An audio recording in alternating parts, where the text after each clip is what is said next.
Arthur Bishop is a man who lives in silence, quiet music, quiet home, quiet emotions, but behind this stillness lies a profession built entirely on precision and death. Known only to a small circle of clients, Bishop is a mechanic, a specialist assassin who makes every kill look like an accident, a natural death, or an act of fate. His work never leaves ripples, only results. Bishop lives in a secluded home hidden deep in the Louisiana bayous, surrounded by water, trees, and the hum of nature. Despite the peaceful setting, everything inside his house is engineered to support a life of discipline. No wasted movements, no unnecessary decorations, only tools, files, and carefully catalogued missions. His only luxury is music, especially old jazz records that help him maintain an emotional balance that his job has destroyed piece by piece. One morning, Bishop receives a high-priority message from the assassination syndicate he works for. The assignment shocks him. His longtime mentor and closest friend, Harry McKenna, has been marked for termination. The agency claims Harry has become a liability, someone leaking mission details for money and risking the secrecy of the entire operation. Bishop doesn't believe it. Harry had flaws. Yes, drinking, gambling, debts, but treason wasn't in his blood. Still, Bishop is a mechanic. His job has always demanded one thing: obedience. He agrees to the mission but demands to see proof. The agency provides fabricated evidence, a manipulated recording, and financial trails pointing toward betrayal. With no way to fight the order and no one he can trust, Bishop is forced into the most painful decision of his life.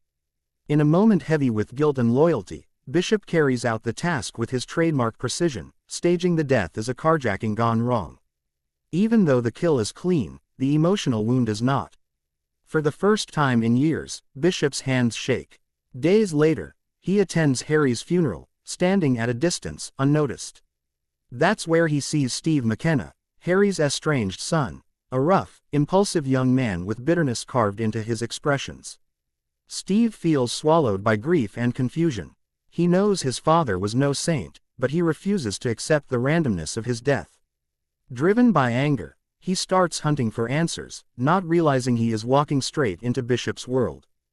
Bishop tries to stay away, but guilt keeps pulling him back toward Steve. Eventually, he approaches the young man under the guise of an old work friend. Steve, lonely and directionless, gravitates toward Bishop's calmness and discipline. The two begin an unlikely mentorship. Bishop teaches Steve how to fight, how to control fear, and how to think with clarity, even though he carefully hides the truth about Harry's fate. Despite Bishop's attempts to train him only in basics, Steve shows a natural talent for violence. He's impatient, reckless, and emotional, everything a mechanic should never be. But he is also driven, focused, and eager to become something more. Bishop, against his better judgment, starts bringing Steve on low-risk missions, using them to teach subtlety, patience, and strategy. But every time Steve pulls a trigger, his raw aggression exposes cracks in the carefully controlled world Bishop has lived in. And soon the agency notices those cracks too. The syndicate contacts Bishop again, this time with suspicion. They never approved Steve's involvement. They want to know why Bishop, normally a solitary professional, has taken an apprentice. To protect Steve, Bishop lies, claiming that the young man is only temporary help. The agency doesn't believe him. Meanwhile, Bishop and Steve are assigned a new mission, eliminating a high-security target involved in criminal trafficking. Bishop wants to handle the kill himself, but Steve pressures him for a chance to prove himself. Against his instincts, Bishop agrees. The mission becomes chaotic. Steve's impulsiveness nearly ruins the cover, forcing Bishop to clean up the aftermath in ways that draw unwanted attention. Steve, instead of feeling remorse, sees the chaos as thrilling. His confidence grows dangerously. After the mission, Bishop searches Harry's old belongings and discovers something horrifying, real evidence clearing Harry of all accusations. The agency's earlier proof was fabricated. Harry wasn't a traitor. The order to kill him was arranged by someone within the syndicate who wanted Harry out of the way. Bishop realizes he has been manipulated. Before he can process the betrayal, the agency sends a team of assassins after him. Bishop and Steve barely survive the attack. In that moment, Steve finally learns the truth: Bishop killed his father. Shock, betrayal, Rage, all of it explodes inside Steve. He wants to kill Bishop on the spot. But surrounded by enemies, they are forced to fight side by side to survive. When the gunfire stops and the bodies are still, the two men stand facing each other, student and teacher, grieving son and guilty killer. Bishop explains everything. The order, the evidence, the manipulation, and how he never stopped doubting the truth. Steve's anger softens into understanding, but the pain remains. The agency's leader becomes their next target. Bishop, using all his experience, plans a final mission, one that exposes the corruption behind Harry's death and ends the betrayal once and for all. Steve insists on joining, not for revenge alone but for closure. Their assault is brutal. Bishop handles the covert infiltration while Steve unleashes raw force. Together they dismantle the syndicate's inner circle.